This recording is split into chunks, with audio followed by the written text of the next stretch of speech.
Vulgaire. Bonjour et bienvenue dans ce nouvel épisode de Vulgaire. Et aujourd'hui, j'ai de la chance, je suis avec Sandrine Rousseau. Bonjour Sandrine. Bonjour. Merci d'être là avec moi. Alors moi, j'avoue, je suis en Bretagne. Vous êtes où? À l'Assemblée nationale. Ah ouais, donc c'est bientôt les vacances quand même. Oui, normalement c'est dans une quinzaine de jours. Cet été dans Vulgaire, on va parler de wokisme. Donc c'est vraiment un mot qui moi m'irrite un peu parce que moi j'ai l'impression qu'on me l'avait volé. Moi je trouvais ça cool d'être woke et visiblement ça l'est pas. Dans ce podcast, on a reçu Guillaume Meurice qui était le roi de l'islamo-gauchisme et j'ai un peu l'impression que on vous considère comme la reine du wokisme. Ça veut dire quoi pour vous wokisme? C'est surtout une espèce de mot qui a été transformé en une insulte par l'extrême droite pour définir grosso modo un camp qui refuse les inégalités, quoi. Voilà. Bon, alors donc je suis wokiste. Bon, très bien. Après, je vais vous dire, il y a des fois je m'approprie ce mot en disant oui, je suis woke. Des fois non, parce qu'en fait ça vient quand même des droits des batailles noires américaines, quoi, des batailles de droits civiques. Donc c'est pas mes batailles à moi, puisque je n'y étais pas à ce moment-là. Mais ok pour être éveillé. Après, je trouve que c'est vraiment le truc. La droite et l'extrême droite ont cette espèce de paresse intellectuelle, parce que c'est vraiment de la paresse intellectuelle, de trouver quelques mots. Alors, on a eu islamo-gauchisme, après on a eu woke, maintenant ils vont en trouver d'autres, je sais pas lesquels, pour d'entrée décrédibiliser quelque chose et surtout s'empêcher de réfléchir. Mais finalement, est-ce qu'il nous empêche véritablement de réfléchir ? Je crois pas. Mais du coup, c'est quoi pour vous le wokisme? C'est d'être éveillé aux discriminations, d'avoir conscience de sa position dans la société, d'avoir conscience que d'autres ont d'autres positions, d'être en compréhension, en humilité, de ne pas penser tout savoir et que les autres ne savent rien de la manière de mener les combats, d'être à l'écoute et puis de checker nos propres privilèges. Moi, la raison pour laquelle j'avais envie de discuter avec vous, c'était sur le mot écologie. En fait, j'ai pris tout bêtement une. Alors, je sais plus si c'était Le Point, Marianne, ou peut-être même Valeurs Actuelles, je sais plus. Mais en tout cas, il y avait validisme, grossophobie, anticolonialisme. Enfin voilà, il y avait des gros mots comme ça. Enfin, des gros mots, des mots en tout cas. Et dedans, il y avait écologie. Ce qui, moi, me surprend énormément. Est-ce que vous comprenez que l'écologie soit considérée comme une idéologie woke et en tout cas une menace? Ça dit toute la faiblesse intellectuelle de ce truc. C'est-à-dire que, je veux dire, ils peuvent faire taire tous les écologistes de l'univers que la Terre continuera à se réchauffer. Enfin, c'est même incroyable de penser que c'est les écologistes le problème, quoi. Donc, oui, ça dit la faiblesse intellectuelle. C'est-à-dire qu'en fait, moi, j'ai l'impression, en fait, vous savez, de ces chiens qui aboient pour pas qu'on rentre dans le jardin. Puis quand vous rentrez dans le jardin, ils sont là et ils baissent la tête, quoi. C'est un peu ça. C'est-à-dire que voilà, alors ils aboient, ils trouvent des mots, ils nous accusent de plein de choses. Moi, j'avais eu des unes de Valeurs Actuelles disant je sais plus quoi, l'écologie radicale, comme si c'était le danger. Quand on tire sur le messager, on tire pas le message en fait, et particulièrement pas sur l'écologie. Là, je rappelle qu'on est dans une année particulièrement noire en matière d'écologie, qu'on est qu'au début du phénomène, qu'à mon avis, on va avoir des vraies surprises et des mauvaises surprises pendant toute l'année. Donc, ils peuvent faire taire les écologistes, ça changera rien dans leur jardin, il y aura toujours des fissures. Ce serait quoi ces mauvaises surprises là? Qu'est-ce qui nous attend selon vous? Là, en fait, c'est très grave ce qui est en train de se passer. C'est-à-dire que les températures qu'on mesure là depuis quelques semaines et mois dans le monde sont tellement exceptionnelles qu'en fait, elles sortent des données statistiques des climatologues et on est à l'aune d'un phénomène que les climatologues appellent le signe noir. C'est-à-dire c'est quelque chose qui n'est même pas prévu dans les modèles, qui est encore plus grave que toutes les pires prévisions des modèles. Et si on n'a pas ça, on a au moins un phénomène El Niño qui va être extrêmement grave. Donc, il va y avoir des sociétés, là, des pays qui vont être face à des inondations tellement majeures que ça va déstabiliser leur société. Il va y avoir des déplacements de population, etc. Voilà, qui s'annoncent dans les prochains mois et très, très, très grave. Et pour la première fois, j'ai entendu des scientifiques dire, peut-être serons-nous, nous qui écoutons ce podcast, nous les vivants qui écoutons ce podcast, peut-être serons-nous les générations qui verront, qui assisteront à la destruction de notre propre espèce parce que les conditions de vie sur Terre ne seront plus acceptables. Et je me dis, mais quelle irresponsabilité, quelle légèreté de l'âme et de l'esprit avons-nous pour ne pas vouloir reconnaître nos fautes, nos erreurs et ne pas changer de trajectoire. Et moi, c'est cela que j'essaye de mettre dans le débat politique, c'est que, en fait, là, nous nous sommes trompés et qu'il faut le reconnaître. Et reconnaître que l'on s'est trompé, ça veut dire réfléchir à une autre voie. Et là, c'est urgent, c'est urgentissime. Vous les côtoyez, en tout cas, tous ces gens à l'Assemblée, justement, qui voient ça comme une menace, notamment. C'est quoi la menace pour eux, selon vous? En fait, ce sont des suprémacistes, il faut pas se mentir. C'est-à-dire, ce sont des gens qui pensent que les gens de peau blanche sont meilleurs, que les autres ne sont pas des humains à égalité et qu'il faut sauver les gens blancs. Alors, je veux dire, c'est suprémaciste. C'est profondément une idéologie suprémaciste. Profondément. Enfin, Oui, mais a priori, si le monde brûle, on brûle tous ensemble. c'est précisément ce qu'il faut leur dire. C'est-à-dire que noir, blanc ou de toutes les couleurs de l'univers, gros, riches ou pauvres, là, de toute façon, vu ce qui s'annonce, on est tous à la même enseigne.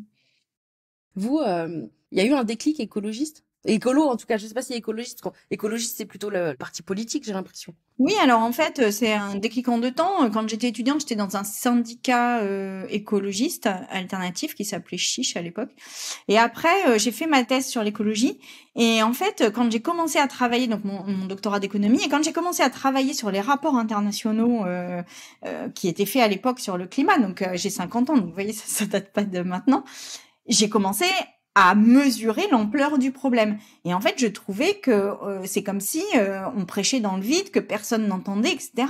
Et en fait, ce qui m'énerve aujourd'hui, c'est qu'il y a 30 ans, on savait déjà tout. Mais tout. C'est-à-dire qu'il y a 30 ans, on aurait pu vraiment infléchir notre trajectoire. Et on fonce dans le mur, et quand j'entends un ministre comme Bruno Le Maire nous dire « c'est la croissance avant tout, c'est la réduction de la dette », je dis « mais non, aujourd'hui avant tout, c'est notre survie ». C'est notre survie, donc c'est ça la priorité absolue. Et en fait, on n'est pas du tout dans les bons raisonnements parce qu'on regarde les chiffres de compétitivité, de productivité, on regarde le taux de croissance, le taux de chômage, etc. Alors qu'on devrait avant tout regarder nos émissions de carbone, notre santé et notre capacité à résister à ce qui arrive. Et une des choses que j'aimerais bien essayer de faire comprendre aux auditeurs et aux auditrices de Vulgaire, c'est en quoi c'est important que l'écologie soit selon vous en tout cas, pas juste un ministère, mais vraiment un vrai programme politique général. Pour 2 raisons. La première, c'est qu'on n'arrive pas dans une crise écologique de l'ampleur dans laquelle nous sommes sans que notre organisation sociale soit responsable de cela. C'est-à-dire qu'en fait, les hiérarchies sociales, le fait qu'on soit dans une prédation des humains les plus pauvres, qu'on soit dans une prédation des ressources, qu'on soit dans une prédation des femmes aussi, en fait, c'est précisément ça qui nous envoie dans le mur. C'est-à-dire qu'on n'a pas le droit d'être dans une relation de prédation. Notre système de développement est conçu sur le fait qu'on prend, on utilise, on jette. Donc on prend, on utilise, on jette les matières premières, on prend, on utilise, on jette, mais aussi les humains. Voilà, on prend, on utilise, on jette, mais même les femmes quand on les viole, on les prend, on les utilise et on les jette. Et donc cette philosophie de vie qui est en fait à la base de notre société, on prend, on utilise, on jette, c'est précisément ce qui nous envoie dans le mur. Et en fait, si on ne comprend pas ça, on peut faire toutes les politiques de verdissement de tout ce qu'on veut. Si on reste dans cette philosophie de on prend, on utilise, on jette et on n'en a rien à faire des conséquences, alors de toute façon, on prend le mur. Donc voilà, c'est cela que je dis. Et c'est pour ça que je dis que les questions sociétales sont aussi importantes que les questions sociales, qui sont aussi importantes que les questions économiques. C'est que le racisme, par exemple, c'est une manière de prendre, utiliser et jeter les autres à notre profit. Et en fait, ça, c'est pas possible. Il faut que ça s'arrête. Enfin, voilà. Nous sommes des humains et aujourd'hui, nous devons remplacer ce triptyque par le fait de prendre soin, de respecter et de réparer. Voilà. Prendre soin, respecter, réparer. Et c'est cela qui devrait être notre priorité. C'est pour ça que c'est pas un ministère, un secrétariat d'État ou quoi. C'est que le moindre euro que nous dépensons aujourd'hui en argent public, le moindre euro devrait être regardé à l'aune de la crise écologique et sociale. Mais vous pensez vraiment qu'on peut arrêter ça? Enfin, en tout cas, qu'on peut réparer, justement? Honnêtement, je n'en sais rien parce que ça ne dépend pas que de nous, mais ce que je sais, c'est que quand on a fait la déclaration supposément universelle des droits de l'homme, on l'a fait alors qu'il y avait de l'esclavage et que ça a quand même eu un impact sur le monde. Donc c'est pas vrai que il faut attendre que les autres le fassent. Nous, on a une responsabilité de le faire. Première chose. Et puis deuxième chose, moi, c'est ce que je me dis tous les matins, c'est que moi, je veux pouvoir me regarder dans la glace en me disant j'ai tout fait pour essayer de changer la trajectoire. Après, on y arrive, on n'y arrive pas, mais au moins, moi, j'aurais tout fait pour le faire. Et déjà, si on se dit ça, quelque part, c'est déjà en soi se donner de l'énergie, en fait, pour affronter ce qui arrive. Ouais. Moi, vous êtes la seule politique que j'avais envie de recevoir dans Vulgaire. J'ai l'impression qu'il y a du cynisme chez tous les politiques et pas chez vous. Alors après, du coup, ça fait un peu suce-boule, on va pas se mentir. Un petit côté comme ça. Ouais, un Suisse ouvert, pardon. Mais non, mais ce que je veux dire, c'est que, en fait, vous êtes la seule qui me fait y croire, quoi. Qui me fait m'y intéresser. comment on fait pour avancer dans ce monde et dans ce milieu dans lequel vous êtes qui est tellement cynique, quoi? Enfin, franchement, moi, j'ai l'impression qu'il y en a aucun qui dit la vérité. Comment on peut être porté encore par des vraies idées, des vraies convictions dans votre métier? Mais parce qu'on n'a pas le choix. Là, on n'a pas le choix. Enfin, je vais vous dire, par exemple, une des questions qu'on me pose le plus souvent, c'est qu'est-ce que vous faites en 2027? Est-ce que vous serez candidate à la présidence de la République? Mais là, je dis, c'est maintenant qu'il faut agir, les amis. Enfin, en 2027, déjà, on aura perdu 3 ans, quoi. Donc maintenant, on agit. Et en fait, encore une fois, moi, j'ai un boulot par ailleurs. Je peux faire plein d'autres choses dans la vie qu'être politique. Voilà, je peux retourner. J'ai un boulot qui me plaisait beaucoup, qui était prof de fac. Enfin voilà, mais là, on a une telle urgence qu'il faut agir. Et donc, c'est cela qui me motive le matin. Et c'est ce qui me permet aussi de tenir face au tombereau d'insultes que je peux recevoir. Parce qu'il faut qu'on y arrive. Et voilà. Et ça vous plaît pas, ça vous plaît pas. Et quand je vous dis que un barbecue avec une entrecôte, ça participe du problème. Et que si vous vous prenez en photo, vous, homme torse nu, à côté de votre barbecue et de votre entrecôte, vous faites partie du problème. Eh bien, oui, voilà. Après, ça peut ne pas vous plaire. Ça, je le comprends, mais il n'empêche que vous faites partie du problème. Ce serait quoi, les 5 choses ou les 3 choses à changer immédiatement pour que, déjà, il y a une bonne avancée, il y a un bon truc, selon vous? À titre individuel, vraiment, le geste qu'on peut faire le plus simplement, qu'on soit en ville ou à la campagne, qu'on soit riche ou pauvre, c'est de diminuer drastiquement la viande, si ce n'est de l'arrêter. Donc, vous diminuez déjà de 80% la viande, petit 1. Après, vous vous déplacez en transport en commun l'essentiel du temps. Troisièmement, vous arrêtez l'avion. Déjà, vous avez quand même pris des mesures. Et je rajouterais, vous arrêtez avec la fast fashion. Et normalement, vous avez quand même pas mal avancé. Après, il faut que l'État, et là c'est ce qui nous manque, c'est que aujourd'hui on n'a pas de politique publique. Par exemple, quand je dis prenez les transports en commun, il y a plein de gens qui n'ont pas de transports en commun. Et la seule chose qu'on leur propose, c'est d'acheter une voiture électrique qui vaut 1000 euros. Donc évidemment, pour eux, c'est pas une solution. Et c'est dans cela que moi je suis très en colère contre le pouvoir actuel, c'est que là c'est le mandat charnière, le mandat clé. Et en fait, on s'amuse là, on fait du macramé, alors qu'en fait, on devrait véritablement mettre en place des politiques publiques majeures de transformation. Il y a rien qu'ils ont bien fait? Non, rien. Rien. Non, rien, c'est dramatique. Non, je vous assure. C'est vraiment, puis il y a même un déni, c'est-à-dire que moi je me souviens par exemple une fois j'avais dit mais on ne peut pas vivre sans les vers de terre. Les vers de terre en fait il faut savoir que c'est en train de disparaître alors que c'est ce qui aère les sols, c'est ce qui permet l'agriculture. Et je leur dis on peut pas vivre sans les vers de terre. Et en fait ils étaient pétés de rire en face quoi. Mais de fait on ne vivra pas sans vers de terre donc je sais pas ce qu'il y a de drôle en fait. Non. Mais vous pensez que c'est juste qu'ils sont pas informés ou c'est juste ils s'en foutent et puis voilà? Moi, je pense qu'ils ne sont pas capables de penser Pourtant, ils sont tous à solliciter des études de McKinsey, à réfléchir comme les anglo-saxons. Mais en fait, il y a une expression anglo-saxonne qui dit out of the box, c'est-à-dire penser comme en dehors de la boîte, en dehors du commun. Et en fait, ils sont incapables de faire ça. C'est-à-dire que ils sont il faut de la croissance pour faire moins de chômage, pour augmenter le taux d'intérêt qui va diminuer l'inflation. Enfin. Mais tout cela n'a aucun sens quand l'apocalypse arrive, en fait. Et moi, j'ai l'impression qu'on est avec des tableaux Excel à regarder la météorite arriver, là, mais là, on n'a plus besoin de tableau Excel, il faut retrouver du bon sens, en fait. Vous parliez du fait tout à l'heure qu'il fallait être conscient de ses privilèges, être attentif aux autres, etc. Comment vous faites, vous, pour continuer à apprendre, pour vous éveiller? Parce que vous êtes quand même dans un métier, vous vous sentez proche des gens? Enfin, déjà, c'est pas un métier, hein, Non, c'est pas un métier, c'est une fonction, pardon. C'est une fonction, ouais. C'est important parce que ça peut être réversible à chaque instant. Je lis beaucoup. Alors ça, c'est aussi mon prisme.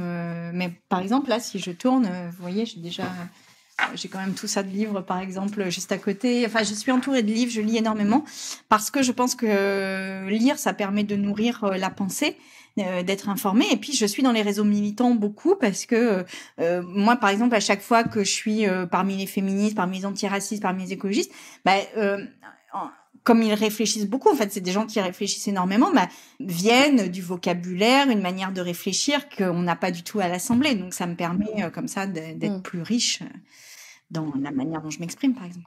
Et vous sentez que vous portez un espoir chez des gens comme moi, par exemple? Et si oui, comment vous le vivez? Est-ce que c'est pas trop lourd? Parce que moi, j'aurais peur de décevoir un peu des gens. Je sais pas comment dire. Parce que comme moi, j'ai l'impression que vous êtes la seule qui porte un peu ma voix. je me dis, mais si un jour elle dit de la merde, on fait quoi? Bah, je compte sur vous pour me le dire. Après, il y a beaucoup de gens qui m'arrêtent dans la rue en me disant continuez, surtout vous vous battez pour nous. Donc ça, je le ressens quand même ce truc-là. Mais moi j'ai envie de vous dire, ça dépend pas que de moi, quoi. C'est-à-dire que là, il faut aussi que les gens s'engagent, que vous veniez et on en fait ensemble de la politique. Et par exemple, moi j'aimerais bien que dans la prochaine Assemblée nationale, alors qu'aujourd'hui on n'est pas nombreuses parmi les féministes, enfin des féministes il y en a pas beaucoup, bah, qu'on soit 50 ou 100 et que des écologistes qu'on soit 200, 300 et qu'on gagne en fait.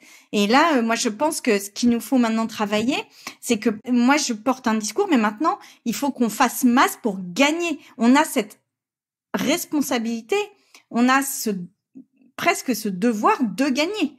Donc il faut qu'on gagne. Vraiment, c'est vital, c'est important. Donc c'est pour ça dépend aussi de chacun de nous. Et donc engagez-vous, venez et on fait de la politique ensemble. Et puis on travaille, on réfléchit, on s'amuse aussi ensemble. Et puis surtout on gagne. À la fin on gagne pour changer les choses. Voilà. Ouais, c'est beau, c'est bien. C'est quoi la différence entre faire de la politique et être militant? Est-ce qu'il y en a une? Bah, j'espère que non. J'espère que être politique, c'est être militant. Et avoir une fonction politique et être militant, il y a une différence? Oui, parce que on passe quand même on représente des gens à partir du moment où on a une fonction politique et donc on n'est plus que militant. On a aussi une fonction de représentation. Mais je pense que parce que beaucoup de gens disent oui, mais vous êtes arrivé dans le monde politique puis ça a fait l'effet d'une bombe, vous faites le buzz, etc. Mais en fait, quand je pose les mots, par exemple, un homme déconstruit, ou quand je dis barbecue et virilisme, en fait, c'est des mots qui sont très présents, par exemple, dans le monde féministe.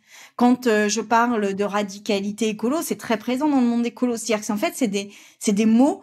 Enfin, dans le monde féministe, par exemple, on dit est-ce qu'il est déconstruit, est-ce qu'il est pas déconstruit. Ça fait vraiment partie des questions qu'on se pose. Donc, moi, j'avais pas l'impression quand je suis arrivée avec ces mots-là en politique qu'il ferait autant l'effet d'une bombe. Et ça dit à quel point le monde politique et médiatique est refermé sur lui-même et pas perméable à toute une réflexion militante et de recherche qui pourtant est très très importante. Oui, il y a des sujets sur lesquels vous avez évolué depuis le début de votre fonction, par exemple. Est-ce qu'il y a des trucs où vous vous dites, en fait, j'ai dit vraiment des choses que peut-être je regrette, et finalement, avec le temps, en discutant avec les gens, en apprenant aussi de mes rencontres, est-ce qu'il y a des sujets finalement sur lesquels vous avez changé d'avis? Non, j'ai pas changé d'avis. Et après, je peux m'être mal exprimée à des moments. S'il y avait des choses à refaire, sans doute quelques-unes, je les referais un peu différemment. Mais c'est pas m'être trompée, c'est avoir eu des mots qui peut-être n'ont pas été compris comme il le fallait. Après, moi, j'ai envie de vous dire, et je le dis tranquillement, c'est vous aimez pas ce que je porte, bah c'est votre droit.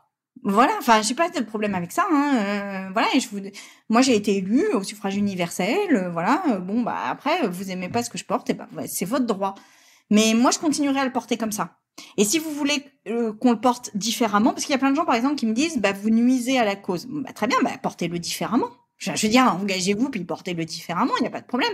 Moi, je le porte comme ça. Moi, moi, j'ai pas envie de transiger, j'ai pas envie d'avoir des éléments de langage, j'ai pas envie que quand on m'écoute à la radio, et on ait l'impression que je dise exactement la même chose que ce qu'ils ont entendu 1000 fois. Voilà, j'ai envie de porter les choses telles qu'elles sont, d'être en vérité, d'être aussi dans un langage de vérité vis-à-vis des gens et de leur dire, voilà, si un jour je suis au pouvoir véritablement, je vous le dis, je porterai ça. C'est-à-dire, je porterai une écologie radicale, je porterai une politique antiraciste, je porterai une politique féministe, anti-LGBT-phobie, et je le porterai vraiment. C'est-à-dire, je ferai pas semblant. Je ferai pas semblant d'aller chercher la croissance avec les dents. Véritablement, je ferai une politique de soins et de diminution de notre système économique, donc de croissance productiviste. Oui, ça, j'en sortirai. Et je vous mens pas. Voilà. Après, vous pouvez ne pas voter pour moi, c'est votre liberté, il y a aucun problème. Mais moi, je ferai ça. Vous pensez qu'il faut du courage pour être vous? Ah bah ça, j'en sais rien. Bah je sais pas, il vous en faut à vous? Bah non, enfin je suis comme je suis, voilà, je suis comme ça. Je sais pas comment répondre à ça parce que je sais pas si je suis courageuse ou pas courageuse. Je sais juste que là, on a besoin de vérité en politique et on n'a pas besoin de flatter les gens. En fait, c'est ça aussi, je pense, qui fait peut-être ma différence, c'est que beaucoup d'hommes ou de femmes politiques se disaient que il fallait flatter un électorat. Moi, je flatte personne. Moi, franchement, quand j'ai dit les hommes blancs à vélo, les écolos me sont tombés dessus. Voilà. Donc, parce que j'ai dit que l'écologie, ça pouvait pas se résumer à des hommes blancs en vélo avec la chemise blanche. Voilà. Ben, je veux dire, ça vous plaît pas. Bon, ben, c'est votre droit, mais moi, je vais pas vous flatter. C'est-à-dire que là, en effet, on peut pas faire des villes qui sont uniquement faites pour des valides qui habitent à 1,5 km de chez eux, de leur travail. Donc voilà, on doit faire des villes inclusives. On doit faire des villes pour les gens qui travaillent tard le soir, et pour des gens qui ont des problèmes de santé et qui soient décarbonés. Ben après, encore une fois, votre liberté, c'est de pas voter pour moi. Mais moi, mon honnêteté intellectuelle fait que je vous dis les choses telles qu'elles sont. Vous avez publié un truc sur Instagram, là, en disant, il y a des gens qui me reprochaient de pas m'occuper d'écologie. Oui. Il y a des gens qui vous reprochent de pas vous occuper d'écologie, vraiment? Oui, bah en fait, on me reproche tout, hein. C'est-à-dire mais dans les critiques que je reçois, il y a beaucoup, elle a parlé de féminisme et pas d'écologie, par exemple. Bah, en fait, si j'ai posté cette vidéo pour leur dire que je fais des choses pour l'écologie, en fait, vraiment très concrètement. C'est-à-dire que là, en l'occurrence, c'est sur les sécheresses.